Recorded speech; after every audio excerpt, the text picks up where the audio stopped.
Hello বন্ধুরা, আজকের ভিডিওতে আমি ক্লাস 10-এর বৃত্তস্থ চতুর্ভুজ সংক্রান্ত উপপাদ্য এই চ্যাপ্টারের একটা প্রবলেম ডিসকাস করব। এটা হচ্ছে কোষে দেখি 10 এই এক্সারসাইজের প্রবলেম। তো আগের ভিডিওগুলোতে আমি এই চ্যাপ্টারেরই বেশ কিছু প্রবলেম নিয়ে আলোচনা করেছিলাম। তোমরা যারা ভিডিওগুলো দেখোনি অবশ্যই দেখবে এবং যদি ভালো লাগে অবশ্যই লাইক এবং শেয়ার করবে। এবং তোমাদের যদি কোনো কোয়ারি থাকে, যদি জিজ্ঞাসা কিছু থাকে কিংবা কোনো প্রবলেম আটকে থাকে অবশ্যই কমেন্ট সেকশানে বলতে পারো। তো আমি সেটা নেক্সট কোনো ভিডিওতে তোমাদেরকে করে দেওয়ার চেষ্টা করব। তো এই মুহূর্তে সাধারণত জ্যামিতির উপরে যদি কিছু কেউ কোয়ারি থাকে বলবে, কারণ জ্যামিতি নিয়ে ডিসকাস করছি।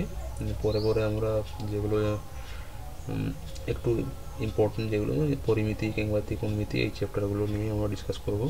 বীজগণিত, অ্যালজেব্রা যেগুলো আছে। তো চলো শুরু করছি ভিডিও। আজকে কী প্রবলেমটা দিয়েছে দেখো, যে এবিসি একটা 73 প্রবলেম। এটা বলছে এবিসি একটা ত্রিভুজ যার এসি এবং এবি বাহুর উপরে বি ও সি এফ যথাক্রমে লম্ব। প্রমাণ করতে বলছে বি সি এফ চারটি সমবৃত্তস্থ।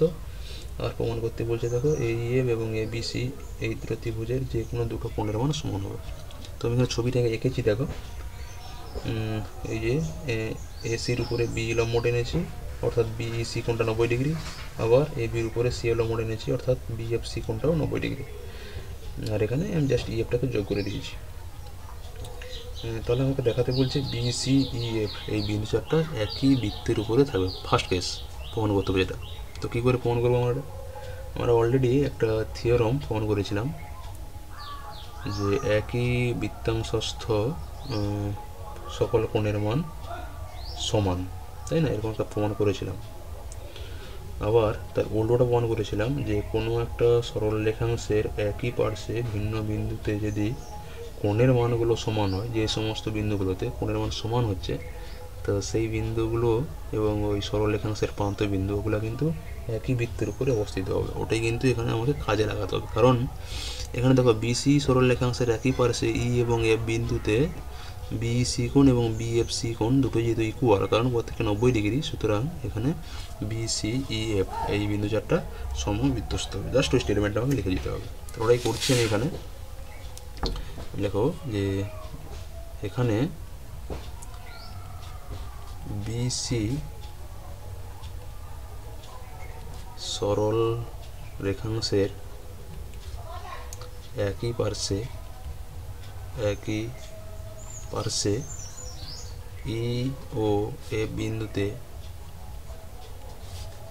বিইসি কোণ সমান বিএফসি কোণ ইকুয়াল টু 90 ডিগ্রি। প্রত্যেকটা এখানে 90 ডিগ্রি দেওয়া আছে।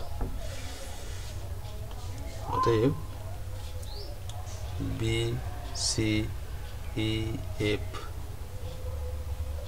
বিন্দু চারটি সমবৃত্তস্থ।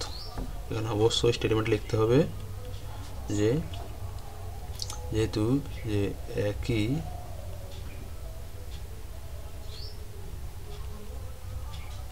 সরল রেখাংশের একই পার্শ্বে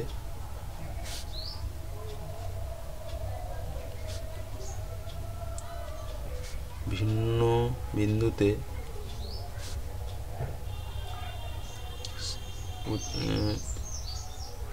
সৃষ্ট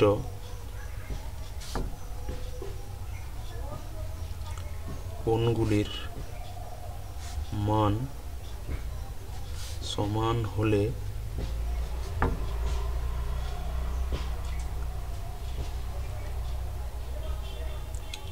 বিন্দুগুলি একই বৃত্তের উপর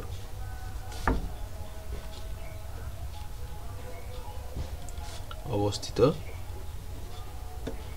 হবে।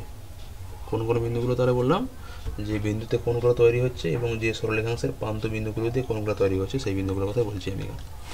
তাহলে চারটে বিন্দু খুব ইজি, এখানে জাস্ট স্টেটমেন্টটা কাজে লাগাতে এখানে হয়ে যাচ্ছে। আচ্ছা, নেক্সট আমাকে কী দেখাতে বলেছে দেখো, যে এইএফ এই ছোটো ত্রিভুজ এবং এই যে এবিসি ত্রিভুজ, এর ক্ষেত্রে বলছে যে কোনো করে দুটো কোণ সমান হবে। কী করে হবে? এখানে দেখো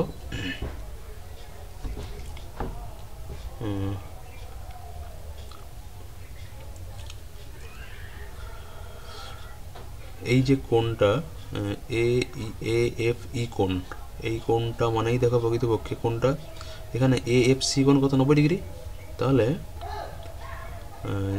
এ ই এফ সি কোণ এইটা কত হবে এখানে, এটা বাদ দাও, এখানে যদি এ ই কোণটাই আমরা এখানে ধরি তাহলে এটা হচ্ছে প্রকৃতপক্ষে 180 degree minus E F B কোণ বলতে পারি, কারণ টোটাল তো 180 ডিগ্রি। তাহলে এ এফ ই কোণ সমান হচ্ছে 180 মাইনাস ই এফ বি কোণ। আবার যেহেতু বি সি ই এফ এটা একটা বৃত্তস্থ চতুর্ভুজ, তাহলে প্রকৃতপক্ষে এখানে কি হয়, বৃত্তস্থ চতুর্ভুজের বিপরীত কোণগুলো পরস্পর সম্পূরক, অর্থাৎ এই কোণ বিসিই কোণ প্লাস বিএফই কোণ যোগফল কত 180 ডিগ্রি। তো ওটা 180 মাইনাস এই কোণটা ছিল, তাহলে প্রকৃতপক্ষে কোনটা হবে, এই কোণটা হবে। তাহলে প্রকৃত কী পাচ্ছি, এই কোণের সঙ্গে এই কোণটা ইকুয়াল। সেম কেস, আমি যদি এই কোণটা ধরি এই কোণের সঙ্গে কোণটা এই কোণটা ইকুয়াল হবে। তো দেখো এই কোণটা প্রকৃতপক্ষে কোন ত্রিভুজের কোণ হবে, এ বি সি ত্রিভুজে। একই জিনিস এই কোণটাও কার হবে, এ বি সি ত্রিভুজে। ওটাই করবো। তাহলে এখানে একটু লিখে দিচ্ছি, যেহেতু বি সি এ বৃত্তচাপ চারটে সমবৃত্তস্থ, অর্থাৎ বি সি ই এফ হলো বৃত্তস্থ চতুর্ভুজ। ঠিক আছে, অতএব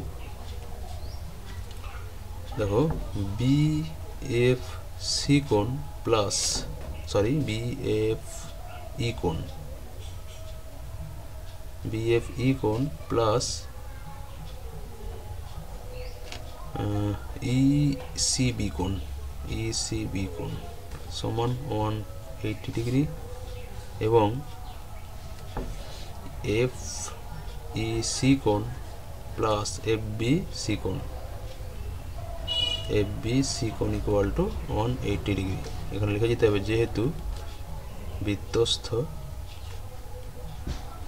চতুর্ভুজের বিপরীত কোণগুলি পরস্পর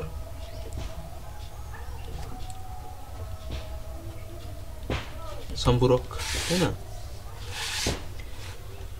তাহলে আমি কি পাচ্ছি এখানে, এখন এ এফ ই কোণ ইকুয়াল টু দেখো 180 degree minus E F B কোণ। তাহলে এই দেখো 180 মাইনাস ই এফ বি কোণ মানে ইসি বি কোণ। তাহলে এটা কি হচ্ছে, তাহলে ইসি বি কোণ এটাকে আমি নাম্বারিং যদি করে দিই, এটাকে দিলাম 1 নাম্বার, এটাকে দিলাম 2 নাম্বার, তাহলে এখানে কি হবে 1 থেকে। ঠিক আছে, তাহলে এ এফ ই কোণ এটা হচ্ছে ইসি বি কোণ। দেখো ইসি ছবিতে ইসি বি কোণ মানেই প্রকৃতপক্ষে এসি বি কোণ একই জিনিস, তাহলে এটা ইকুয়াল টু এসি বি কোণ।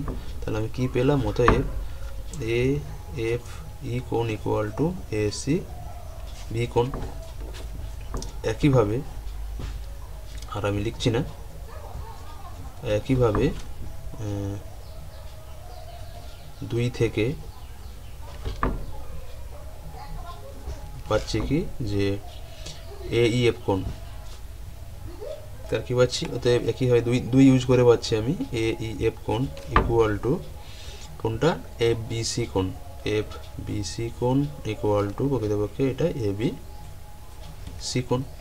ঠিক আছে, দেখলাম আমি লিখলাম না, এখানে 2 থেকে বলতে 2 ব্যবহার করে আমি পাচ্ছি, কারণ এই কোণটা আমি যখন নেবো তখন কি হবে 180 degree minus E F C কোণ মানেই প্রকৃতপক্ষে 180 মাইনাস এটা মানেই প্রকৃতপক্ষে এই কোণটা আসবে। কেন, এই সম্পূরক এই 2 থেকে পাবো। তাহলে আমি পাচ্ছি এখানে লিখে দিচ্ছি, অতএব ত্রিভুজ এ ই এফ ও ত্রিভুজ এ বি সি এর ক্ষেত্রে কোণ সমান হচ্ছে এ এফ ই কোণ equal to A C B কোণ, আর একটা পাচ্ছি এ ই এফ কোণ equal to A B C কোণ। দেখে নাও শেষের দিকটা, প্রমাণটা খুবই ছোট প্রমাণ, যা স্টেটমেন্টগুলোকেই কাজে লাগানো হচ্ছে এখানে। আশা করি সবার প্রবলেমটা বোঝা যাচ্ছে। এবং প্রমাণটাও। যদি কোথাও কিছু ডাউট থাকে অবশ্যই কমেন্ট সেকশনে জানাবে, আমি সেটা ক্লিয়ার করে দেওয়ার চেষ্টা করব।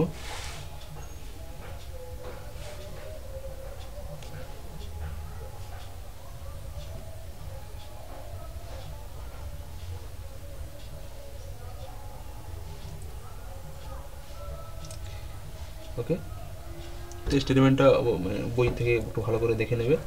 মোটামুটি আমি এটা যেটা ছিল আমি যেভাবে বললাম ওটা লেখার ক্ষেত্রে একটু যদি গণ্ডগোল থাকে, এখানে কাটাকাটি করছি না এই মুহূর্তে, এটা বললাম যে কোন কোন এখানে বিন্দুগুলো প্রকৃতপক্ষে সরলরেখাংশ প্রান্তবিন্দু এবং সরলরেখাংশের একই পার্শ্বে যে বিন্দুগুলোতে কোণ তৈরি হচ্ছে প্রকৃতপক্ষে সব এই বিন্দু প্রান্তবিন্দুগুলো এবং ওই বিন্দুগুলো সবই একই বৃত্তের উপরে অবস্থিত হবে, এটাই বলতে চাইছি আর কি। ওকে,